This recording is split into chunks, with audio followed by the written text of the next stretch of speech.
Corporate recruiter here to review your resumes. The resume we have up first is a product manager. So for a product manager, what we want are these qualifications, and we need 75% of these to move you forward. That goes for everybody. If you meet 75% of the qualifications, you'll move forward. That's like really the industry standard. People think you need to meet like 120. No, you need to meet 75%. So what we need for a product manager is degree, industry. There are going to be particular qualifications from certain industries I'm not going to be able to really find, unfortunately. But as long as I see what industry you're in and maybe one tool from it, you should be fine. BI tools, Microsoft Office suites. Yes, you need those. Analyze user data and extract business requirements from stakeholders and transform them into product requirements. Tableau, Google Analytics, Databricks, SQL, full story, A/B testing, Figma, cross-functionally, 0 to 1, how you move teams faster. And this is an extremely important thing. Ignore the fact that it's at the bottom of this list up there, is how you succeeded and the result of that success and the business impact. That is not a brag, all right? The goal here is not bragging. It's to show the impact. And ideally, you want to have that impact to not be a number if you can. So this person's resume is bad, but not the worst thing ever, because it says they have a 100-to-1 ratio, which is how many applications it takes you to get an interview. You want ideally less than 1 in 50, right? So for every 50 applications, you should be getting at least one interview.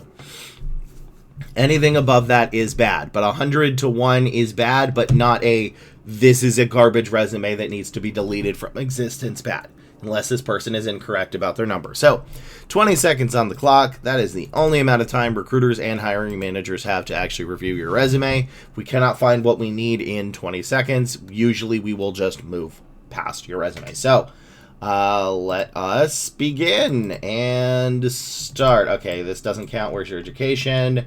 Okay, good. You have it down there. Built an AI-powered strategy and engine that automated 80% of enabling instant generation retention. Okay. Integrated sheets with webhooks and OpenAI, made some strategy recommendations. Developed a simple UI, received standardized AI strategy, improving eliminated subject. Growth leaders. Okay, and that is time. Yeah, this is bad, but not unforgivably bad. There's actually... some of these are okay and some of these are bad. So let me read what they wrote. But yes, this is probably a 1 in 100 because I found a few things I liked. Like, I liked how you described this. Again, I don't like the numbers. Please stop using all these numbers like this. You don't need to do it. It is not really as necessary, even for a manager resume. But I do like that you described what you did. You tell me how it was, and you tell me that you can at least, like, analyze user data and get business requirements and help them out. So that is something I found. The rest of it I didn't, though. So this person says, I've been struggling with getting interviews. Yes, this is a bad resume.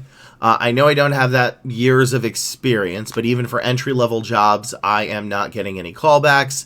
Yeah, this is a bad resume. Also, the hardest job search of your life is going to be, well, your first job. I really hate to say that, but like even when I started, like longer than that, 11 years ago, the hardest job search of your life is getting your foot in the door of any industry. And we are in a recession right now, but even in a good economy, it's still a nightmare.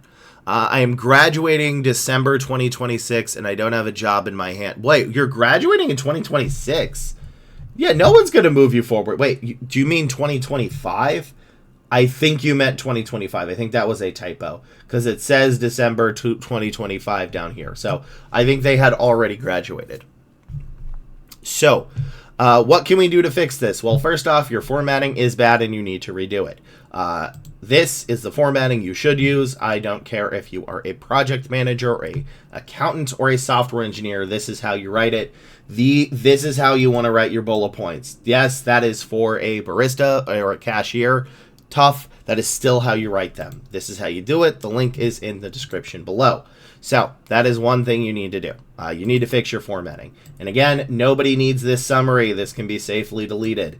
Then we get down to your actual bullet points. And my problem with this again, we're not counting anything involving formatting, is like, how did you tell me about Power BI tools? You didn't. You didn't tell me about Microsoft Office suites. You did tell me about analyzing user data and extracting business requirements. That is good, but you did not tell me they were necessarily from stakeholders. So I will give you that one. But where's Tableau? Where's Google Analytics?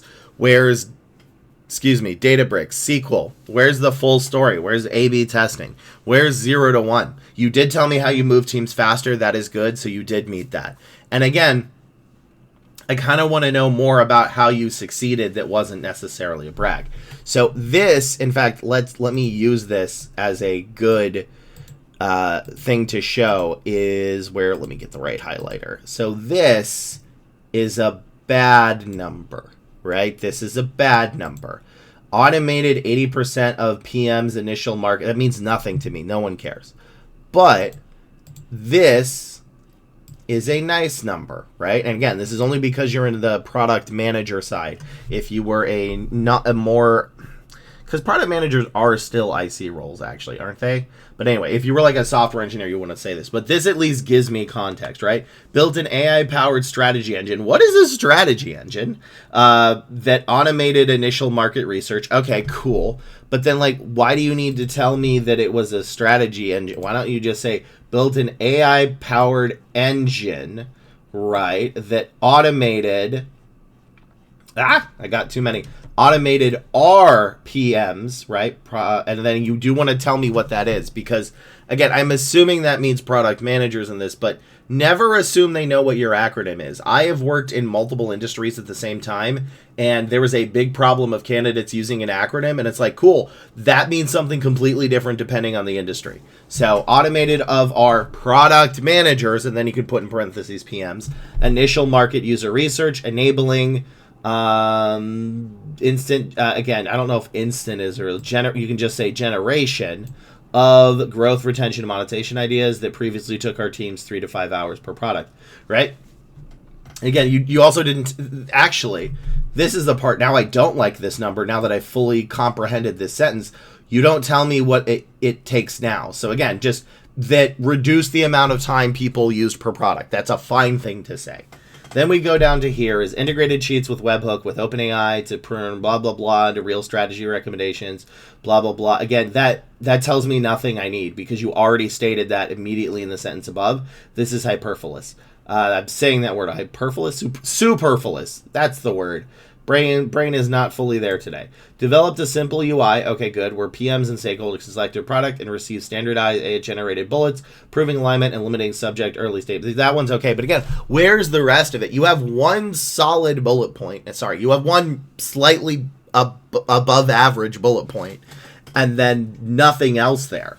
Interviewed growth leaders. Okay, that's actually fine. I don't need the 17, but you can say interviewed growth leaders because guess what? That is analyzing user data. Then built an automated lead generation, processing 1,000. I don't care about processing. Nobody cares about this number. Leads via Apollo. Eliminating 15 hours a week of manual data entry and delivering score leads in real time. The rest of that is fine. That is an okay bullet point. Implemented validation checks, flagging incomplete firmographs and invalid contacts, reducing bad data. Why? You already stated this. Where is the rest of it? Like, you tell me that you're good at getting people's data. That's it. There's nothing else. So, I'm going to need you to remake most of this, all right? And I need you to tell me this stuff, because this is the most important thing that matters.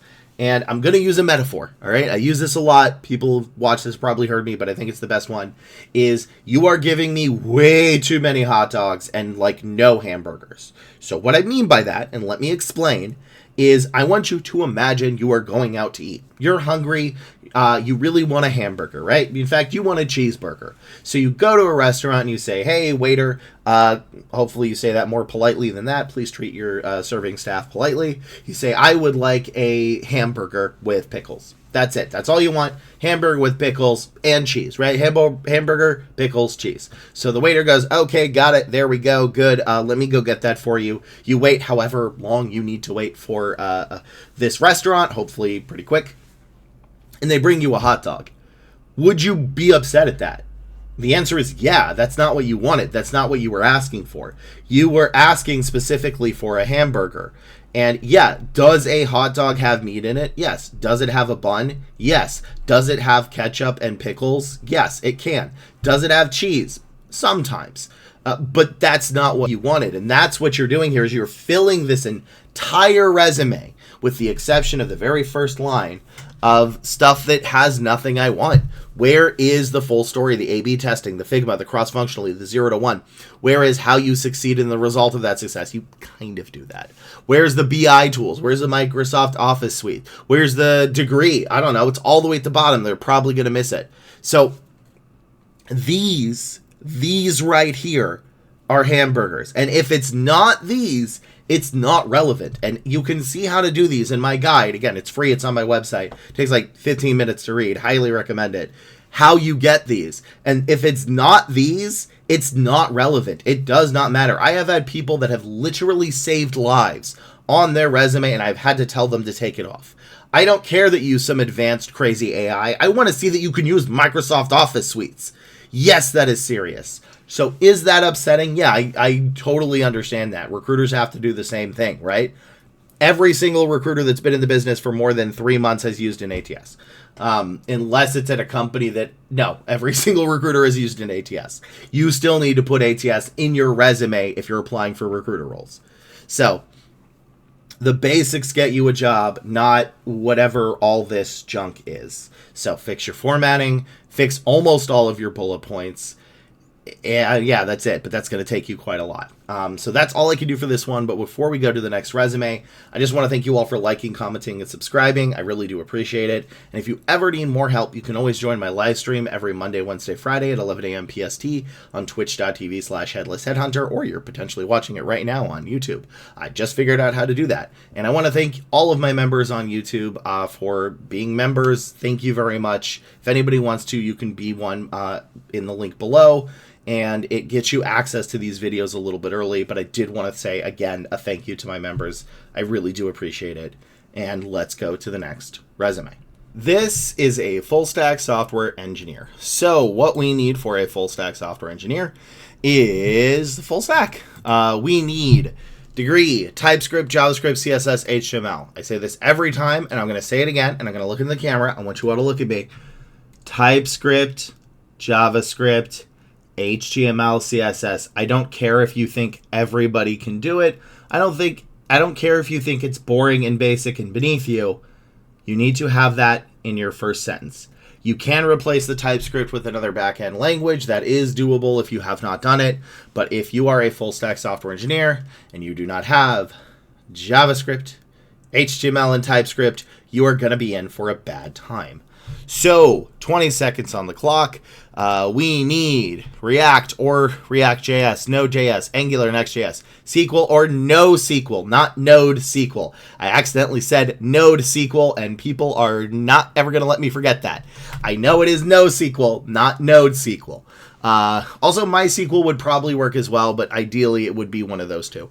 Cloud, any of them is fine, but if you use Google Cloud Platform, the very first time you use it in your resume, you need to say Google Cloud Platform, in parentheses, GCP. CI/CD, Git, .NET or Python or Java, or probably C# as well. And a bonus points for any of that other stuff. So 20 seconds is on the clock. Can I find it? I'll probably be able to find a couple of them. This is a 1 in 75. So again, there's like 1 or 2 things that I can find, but not enough. So let's click the button and start. After I do this. Okay, there we go. Owned and development of rollout production framework, custom accelerator. Okay, there's nothing here that I need. Led 0 to 1, that could be useful. In C, okay, to improve model efficiency. Okay, there's nothing else here I care about besides 0 to 1. Train hardware teams to develop and run custom stress test. Where's your education? Okay, you may not have one. Again, nothing here. System-wide metrics to login frameworks, and that's it. Yeah, okay, I don't actually know if this is a real 1 in 75. I do like the 0 to 1. That's a good one. 0 to 1 is good. It's just the rest of it is not good at all. So, all right, what did you read me? You wrote me quite a lot, which is good. I would always rather you write me more than less. So, Taking a look. Thank you for taking a look at my resume. I appreciate it. No worries. I'm currently targeting full stack or firmware. Yeah, this reads. Actually, I don't have the firmware ones off the top of my head, but this does not read like full stack at all. I do have a separate firmware resume, but it's largely the same content with more firmware specific. There's nothing here that would lead me to believe you're a full stack developer. Let's see. Ideally, my next role is similar to my work at Meta. Low-level C Rust systems firmware. That said, I'm looking for more full stack and have prior experience. I'm rethinking resume focus by roles since my Meta work wasn't web focused. Should a full stack resume defense? You're overthinking this. Like again, you're trying to think of this like algebra when this is like addition. You don't have TypeScript, JavaScript, HTML, CSS. You don't show it all that you can be a software engineer at a full stack level. That is your problem. I mean, I'm going to still read the rest of this because we're halfway done, but like that is the problem with this resume. Is there is nothing here that would lead me to believe that you are a full stack developer. There is nothing here that would lead me to believe you are any type of developer. I do like the 0 to 1. Remember, that is good. But again, tech stack is king and queen. You need to show your tech stack. Are there language agnostic roles? Yes, but they are so rare that it's not worth it. And the roles that are language agnostic, they still want to see your stack sometimes. So I'm also questioning whether over-index my impact at technical specific. You are overthinking this, man or woman. This is my second resume iteration. My first was more technical. After roughly 75 applications, I'm wondering if I swung too far in the opposite direction. There's nothing here. Implemented a moving forward algorithm, not related. Led 0 to 1. Yeah. So again, like your problem here is you're overthinking it. Like a resume is not to show how good you are. I know that is a very common misconception. And I also know that some other career coaches and recruiters say it is. They're wrong. That is a hill I will stand upon until the end of my days.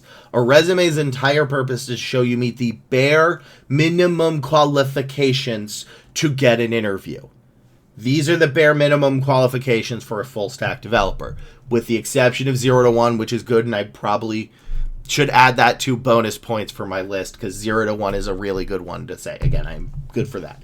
But this, again, all of this is hot dogs. Why do I care that you enhance system observability by implementing CPU and firmware telemetry pipelines that surfaced critical logs enabling blah, blah, blah? No one knows what that is. Nobody cares. And I'm not being mean to say that. I'm saying nobody cares. You were at Meta. I am sure you were pretty good. But you absolutely need to simplify this. The people reading your resume, both the hiring manager and the recruiter, have no idea what you're talking about. Besides the 0 to 1, which again, I will say is fantastic. More engineers need to put 0 to 1. Managers love that. So, but yeah, none of this is related. Like, you're having issues because, quite frankly, nothing here is related to being a full stack software engineer. Nothing here is related. At the very bottom of this, where people can't even see, you put TypeScript, JavaScript, C#, Rust, Python, C#, SQL, React, Nest.js, Angular, Tailwind, CSS, Firebase, Linux. I don't even see JavaScript. That is the stuff that actually matters. I understand you consider that basic. That is the critical part that you need. So this person is in my live stream, so I'm going to help them out a little bit more. But for everybody else, we're going to the next resume. This is, I don't actually know. So this person stated a consumer insights analyst, and I want to let everybody at home know I don't know these off the top of my heart. Like when I became a recruiter, all that knowledge was not directly imparted into my mind. I need to be able to find these jobs.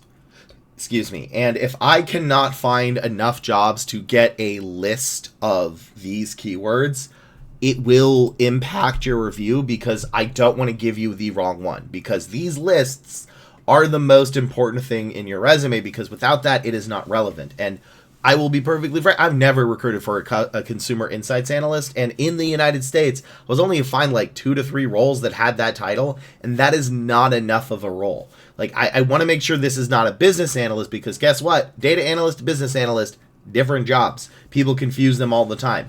So this will be primarily a formatting based one, and unfortunately that's the best I can do because I just can't find enough of them. So I'm looking for a job in France. Oh boy, I am a US-based recruiter. Oh boy. I have gotten people jobs in Africa, the UK, the EU, Canada, Mexico, and I think Singapore. I think it was Singapore. And India, but I know I was another country in Asia, and I'm not sure which one. I think it was Singapore. Let's see. In France, a professional headshot is required. That may be the case. I don't know enough about France's market, so here is where your headshot, I guess, should be. Hello. I don't know why I made that so gross looking. There we go. There's a hair. You may find that weird. No, I'm not going to argue with it because, again, this is the part where I'm aware that the different markets change and that while I have gotten people jobs in those locations, my advice is only like 90% effective, and sometimes those countries in the EU do want a headshot. That is apparently something that can happen, but not all of them. So I made like 30 to 40 tailored applications a week. There's something I can see that is a problem. And I got approximately 1 interview a week. That's not terrible, actually. I got a job in November and I started in December as a business analyst, but it's not my preferred domain, so I'm still in the job market. Okay, so with the assumption that I cannot find the right keywords for this because I don't know what it is, your resume's formatting, I believe, is still incorrect, even based on the France market. Again, I'm not going to say anything about the headshot. That's fine. You can keep it. That may be something that is appropriate, but the rest of the resume should still look like this, right? The rest of the resume still needs to look like this. So, yeah, maybe you have the little headshot here, and that's fine. There's a screaming person. A little headshot over here, and that's fine. But the rest of this below that still needs to be the same. And then we go into a bit of a problem with this as well, in that you stated you were applying to 20 to 40 jobs a week, which is fine. But you also stated that you were tailoring your resume to each of them, and that is a recipe for disaster. So, if the recruiters in France are using these same systems that we are in the US, the most important thing you need to do is tailor to the job title, not the job itself, okay? So the reason you want to do that is because how ATS work. People think ATSs are some magical scanning, I don't know, some kind of crazy thing. Like, everybody says it wrong. It's literally first come, first serve. So if in France there are 150 people that apply to the role and you are applicant number 149, the recruiter will find you on applicant number 149.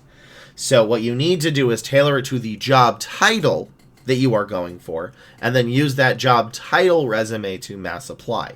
Once you do that, you will start having more luck because you are going to be there before anybody else, and because you tailor it to the job title, the resume is still going to be relevant to the role. That is the secret. That's like, I don't know if that counts as a job hack or not, but like, that's the real secret, is you need speed and relevancy. So that's one thing that is a bit of a problem. The other is, again, the formatting here. There's quite a lot of wasted space. And these are, man, I don't know if these are correct or whatnot. I imagine there are too many numbers for this, but I cannot confirm because I could not find that. So I think this is the best I can do with what we have right now, because I don't want to give you the incorrect information. And again, I could not find the role for this job title, which is what I need to give you the right information. Next resume. This is a analytics modeling engineer. This is, I think, their 4th time submitting. So, which, yes, it is okay to continuously submit. So I'm going to be exceptionally picky. This person, I believe, has a 50 to 1, so they are trying to get it even lower than that, which is good. But this is probably a resume that does work. It's just you could make it slightly better. So again, I'm going to be extra picky on this because it's the 4th time. So what we need for an analytics blah blah blah blah modeling engineer, we need degree, SQL, Databricks, PySpark, data engineering, SDLC, building, testing, coding, Python, cloud, BI tools, data visualization tools, Tableau, Looker, AI, CI/CD, large data sets, cloud database, management systems, MongoDB, Microsoft SQL, ability to collaborate with both technical and non-technical stakeholders, and extra credit for ELT, ETL, and data governance. Is that the right qualifications? Yes, it is. So, all right. Let's see, 20 seconds on the clock, and I'm getting confused with all my new things that I have up on my screen. Give me a second, and go. Okay, got it. Degree, engineer data models detail using Azure Fabric. Okay, good. Databricks, integrating data from a sort of one like. Okay. Analyze obviously Python and SQL, communicate insights, non-technical stable, original margin flows. Okay, good, great. Collaborative cross-function with finance, good. Intertechnical plan manage agile. Okay, solid. Create AI, Microsoft, ad hoc. All right. I think that's mostly it. Certain governance. Yeah. I think there's a couple of places we could trim it up, but I overall, I do like it. So let me read what you wrote first. This would pass. I believe this would pass. Let me double check these. Yeah, SDLC, coding, testing, Python. Yeah, I believe this would pass. All right. So, hey, Lee, this is the 4th resume. I started applying for these positions over the past 2 weeks and received 2 interviews out of 60 applications. So this is a 1 in 30. Great. That's good. I'm sending over to you to get your input on whether there's anything I can improve further. My goal is to achieve roughly a 1 in 7. Thank you so much. Yeah, no worries. There's a couple of stuff. I will let you know, based on the fact that you are relocating, you will probably never get a 1 in 7. This up here is what you want to do if you are relocating, and it will help you, but unfortunately the fact is there's just going to be some bias, and no matter what you write, not everybody will move you forward. But this will let more people move you forward. The second thing is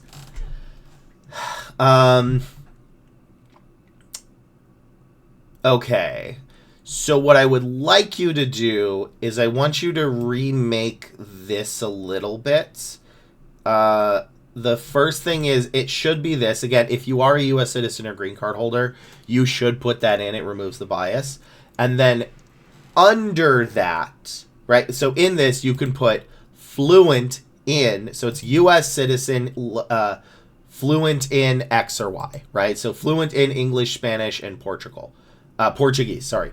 And then under that, so it will be under that, so it will be like here, right here. Then you will put moving to New York by May 1st, available to move earlier. This will make it a little bit easier to read. So that will be a little easier to read. And then here, I don't think you need to highlight these things. I don't think that's needed, truthfully. Just keep it unhighlighted. And again, I wouldn't even recommend putting finance certs and analytical certs. Just say certified in these. I think these are good. I don't really know if you need to do this. I don't think this is going to help as much, nor the Power BI, unless you don't have it anywhere else, which you might not. So I don't think you really need this one. It's not something I think you might need. The rest of this you might. And again, you don't need to put candidate. Let them know. As long as they see the SCFA, they should be okay. That is my assumption based on that. So we don't want to put this. This should at least move it down to, with those changes, that should move this down to 3 lines, and it should make it clearer. Yes, you are adding some with the stuff above that is here, but that's okay. It just is clearer. So then we go to the actual bullet points themselves, and they're pretty good. Again, I think the only thing I'm missing is fabric. I don't think you need to put fabric. So I would recommend maybe removing fabric, unless that is something that you have individually found a lot. Databricks is good. And in fact, I don't know if OneLake is something we need to put. This may be a case where you can just put integrating data from multiple sources for financial reporting and analysis. Now, again, this is where you need to be the expert on this over me. I cannot be in every single industry.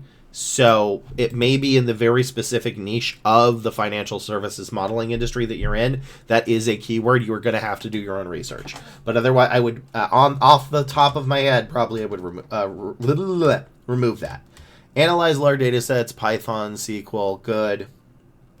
Good. Yeah, you already have Power BI dashboard here. I don't think you need it here.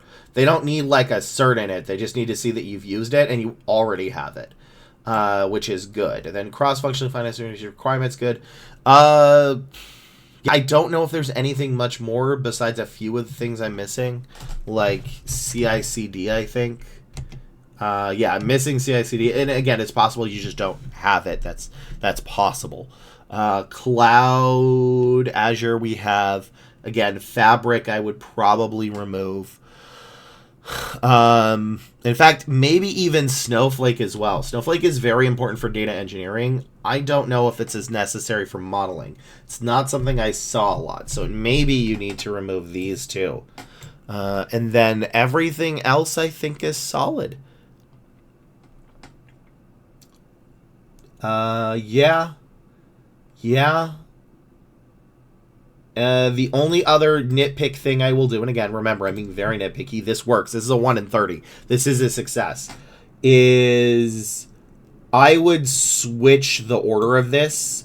I would start with translated user requirements into technical execution plans by collaborating cross-functionally in agile workflows and ensuring project delivery. And in fact, I would like it to be, let's see, otherwise a good. And actually, yeah, here. Also, again, I would switch these. I would put communicated technical insights to non-technical stakeholders using analyzed large data sets in Python and SQL on the rest of this sentence. So again, the order of this. This is very nitpicky. Overall, good job.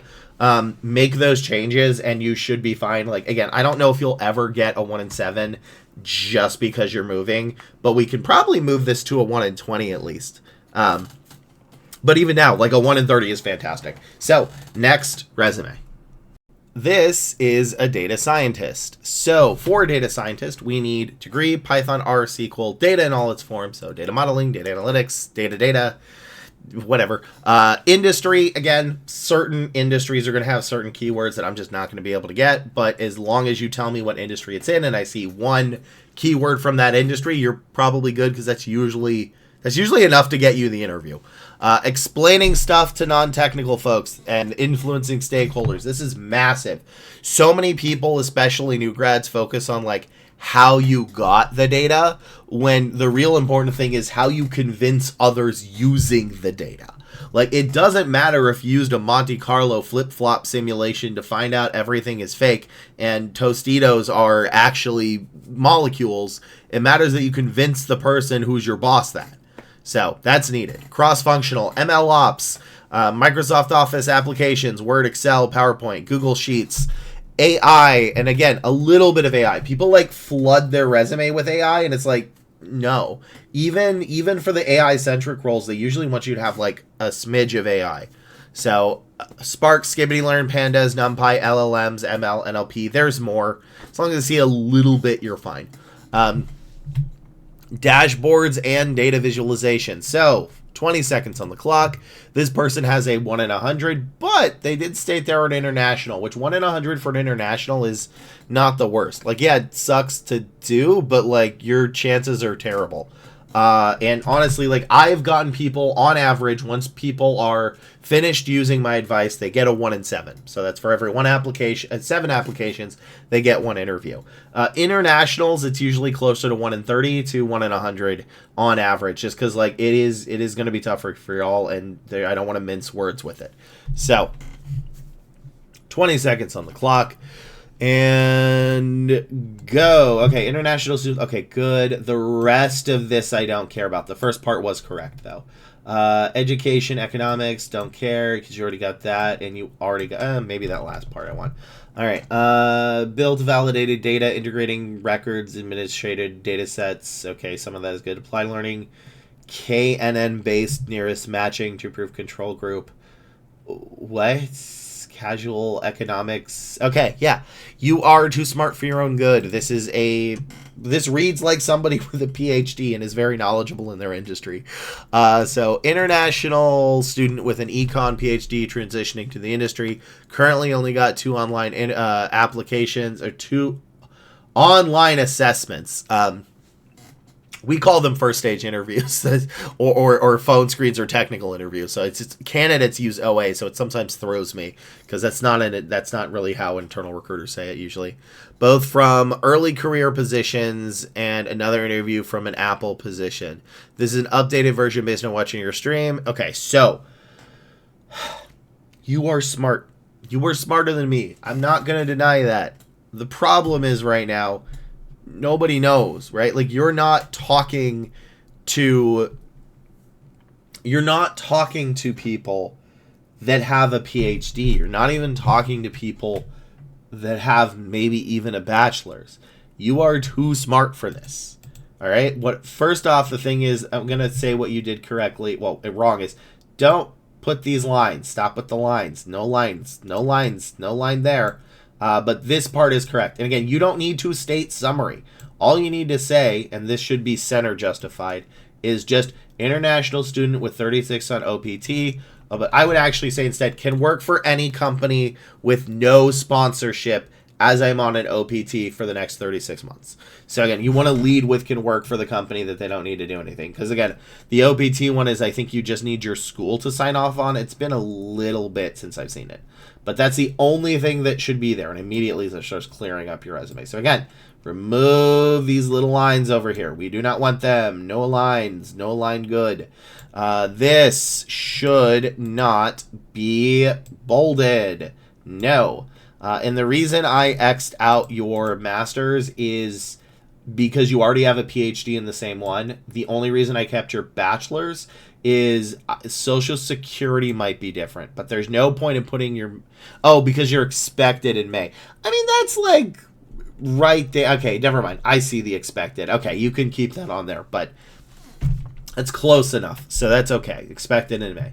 And then we get down here, and again, the problem here is you don't really tell me what I'm looking for, right? Like, you just left me a note because you're in my channel right now that said some positions mention casual interface. That's okay. If that is something they mentioned, that's good. I didn't even get to that, bro.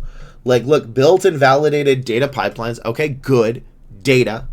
That's good. That is something I'm looking for. Integrating blah, blah, blah, blah, blah records. Don't care. Ensuring analysis data sets for casual and experimental evaluation. What does that mean? I don't know. Remember, we don't have PhDs in this. And the managers that do have PhDs, their slang has probably changed, which I have actually found to be a very big deal, is they are up to date in the market, but what they call X, you call Y. And you are both talking about the same things, but you are talking past each other because of it. That is a big issue in recruitment. So I need this to be simpler, right? Built data pipelines using Python, and I think that's the only thing I really need. Maybe Arcus is a very industry-specific one. Python to ensure our data sets were Resi. Like, I don't get why you did it. Like, what is casual experimental evaluation and why is that important? If it is a keyword, that's fine. You can keep it in. But it's entirely probable that the person reading this also doesn't know. And then you go down here. Applied supervised learning. No. Never say how you learn something. Always say how you've done something. That is a very big thing. For propensity estimation and KNN based nearest neighbor matching to prove control group compared for casual analysis. Again, you already mentioned casual analysis unless these are two separate things, which they may be. Skibbity learn is good, but I don't want to see that. None of this is relevant. I want you to say created a casual analysis using Python and Skibbity learn so our stakeholders could order sandwiches faster. Because right now this is nonsense. And again, I understand that you are a smart person, right? Like, again, you have spent the last 7-8 years in school for this one topic. You are, by all accounts, an expert in this. And I believe you. I believe that you are. The problem is they don't know how to do that. They don't know any of that. And again, it could be the hiring manager too. It could be a hiring manager who's like, you know what I need? I need a casual analysis person. That's what my friend Bob told me to do. And then they look at this resume and they're like, I don't know what any of this is. They don't tell me how to sell sandwiches. I need to know how to sell sandwiches in my old-timey computer voice. So that is what we need to have this done is it. And again, where is the Microsoft Excel? I understand you can use Excel. Lee, no, you can't. It's not in this resume. I could not move you forward. You did not mention it. Where is ML Ops? Maybe you don't have that. That's fine. Where is explaining stuff to stakeholders? There it is, all the way down here. Collaborated with environment engineers to define productivity and improve results for policy. That means nothing. Again, I want to know how they use the data, okay? This I did not write it for this data scientist, but I do say this for data analyst, and I'm going to say it to you. It doesn't matter how you got the data. I don't care if that data took you 2 years of your life. They don't care. They only want to know if red or blue sells better. And you need to write your resume like that. Again, not just recruiters, the hiring managers. So, yeah, no one cares that you used it to test. Like, impact is, I want to know the results. Is the way you used it. And I really do mean this is, I am sure you have an uncle, an aunt, a parent, a sibling that you say, hey, I've got a PhD in economics, and they say, okay, cool. What stocks should I invest in? And you have to explain to them that's, okay, like that's not quite what I do. I'm using about the causal interference between like X and Y, like, okay, but like, should I invest in Apple? That is the person I need you to write your resume for. That is not hyperbolic. I'm serious. Write your resume like that. And even if they know it, remember, we got 20 seconds, bro. You can't understand any of this in 20 seconds. That is all the time you need. All the time we have. So, that's all that I can do for this resume. Thank you all very much for watching. Thank you for commenting, liking, subscribing, and watching this. I really do appreciate it. And sharing it with your friends. And if you ever need more help, you can always join my live stream every Monday, Wednesday, Friday at 11 a.m. PST at twitch.tv/headlessheadhunter. And I wanted to thank everybody who is a member of my YouTube. That you can join in the link below. You get access to videos a little bit early. Thank you very much for supporting me and my channel. I really do appreciate it. I'm a small creator, and all of your help really does help. So thank you again, and I will see you all in the next video.